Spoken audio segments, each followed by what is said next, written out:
I work at Main Street Urban Farm, and it's a farm that we started a decade ago here in Kingston. And it's decentralized, as in we have fields in little pockets all over the city. And a couple of highlights, we also operate using bicycles, and we grow using market garden style. I'll explain that as we go here. So we use bicycles for a couple of reasons. One is it increases our health.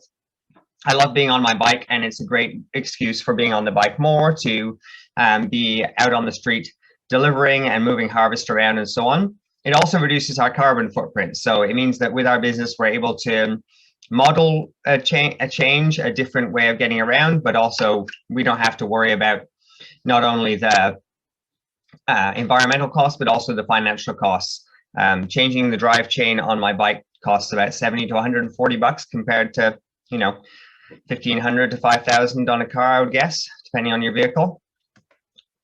We grow market garden style, meaning in long beds. So essentially we have long beds full of vegetables. They're about 3 feet wide by 50 feet long. And then we put a variety of different crops through each bed each season. The way we got started was I worked on a small organic farm outside Kingston. And then when I met Tracy, I started farming with her here in Kingston. I always loved being outdoors, so I knew that somewhere needed to be outdoors to be a workplace for me. And when I saw the urban farms in Tokyo and Melbourne in Australia, those really inspired me. Really, we want to be a face of farming in the city so that people living in urban centers, which is where a lot of people live now, can see what it looks like to be a farm. So we start things from seed ourselves here on the farm. That's a picture of my daughter doing that.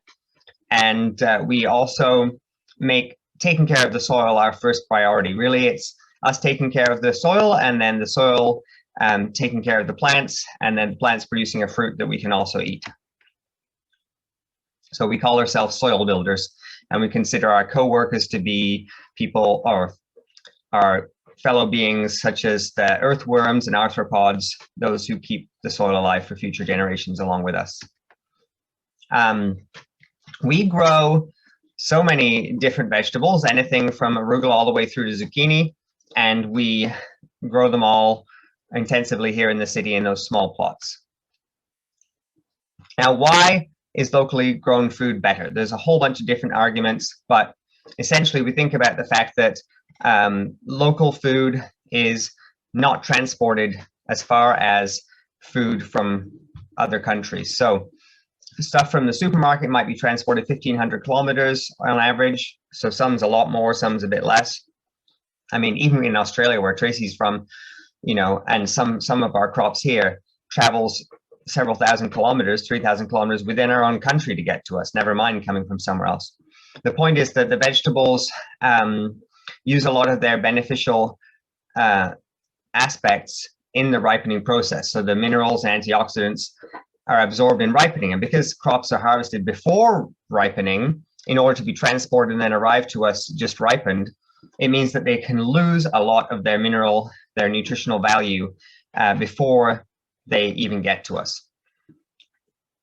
Whether the science is precise or not, the fact is that a lot of people claim that closer tastes better and does us more good. And that's what we find that a lot of people who eat from our farm say, and well, it's our personal experience, so it's hard to argue with our taste buds, especially for our children. It's very difficult to argue with them. They'll tell you what tastes best.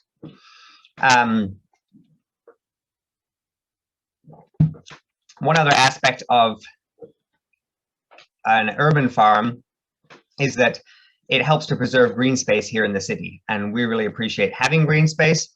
There are certain amounts of parks and that kind of thing, but also having the urban farm makes a great vista, and it's great for other people to be able to observe it, not just to see farming, but to see green in the cityscape. And it also makes us accessible so others can get along with us and join us in the fields to work, because it's easy to get to our fields by bicycle, on foot, or by bus.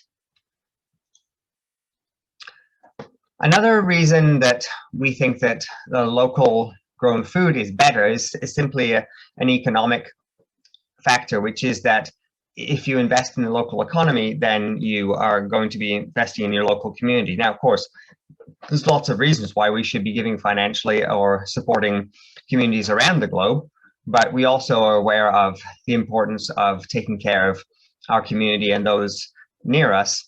And although this is part of a business, and I recognize it's a capitalist model, there's lots to deconstruct there. We do see a benefit to investing in your local community financially as well as socially and spiritually. So I guess the final thing there is just to think again about what there is in the difference in flavor. And I invite you all to try that from a farmer near you. Compare it to other food that you have, maybe some that's not as fresh sitting around in the house, or something you can purchase somewhere else, not directly from a farmer. So now, how do we get the vegetables to people other than that they're by bike and grown nearby? We use farm share boxes. So they're basically a share which guarantees that the person getting the vegetables from us gets the first of what we harvest and gets it the freshest. And we also supply recipes and storage tips for people to know how to take care of them. We call this system CSA, meaning community supported or community shared agriculture, which is essentially the direct relationship between farmers and eaters. And so by becoming a member of the farm, essentially people are signing up to get food from us.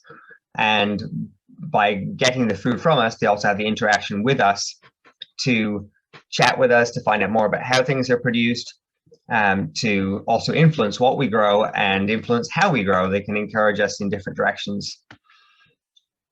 It creates a face-to-face farmer-eater relationship. It also opens up the opportunity for people to work on the farm with us. And some people choose to come out and to actually work on the farm, doing what we call a work share, where they spend a certain amount of time over the season, the warm season, working with us in the field. And they do that usually in exchange for their veggies. So instead of exchanging quite so much money, they exchange some of their labor, join us in our labor essentially. And like I said, we take care of the soil together. The plants then are taken care of by the soil, and they produce a fruit, which then gives back to the human eaters to enjoy. And when a work share comes along, they're essentially directly participating in the soil care, which yields a fruit, which of course they share in.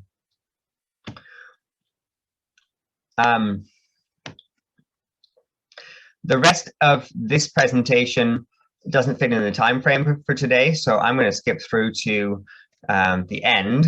The rest tells you about how we actually get the farm shares to people, and you're welcome to look online or talk to us about that if you want to know about that in depth. But if you have any questions, are we taking questions now or later on? Either or, it's fine either way. Okay.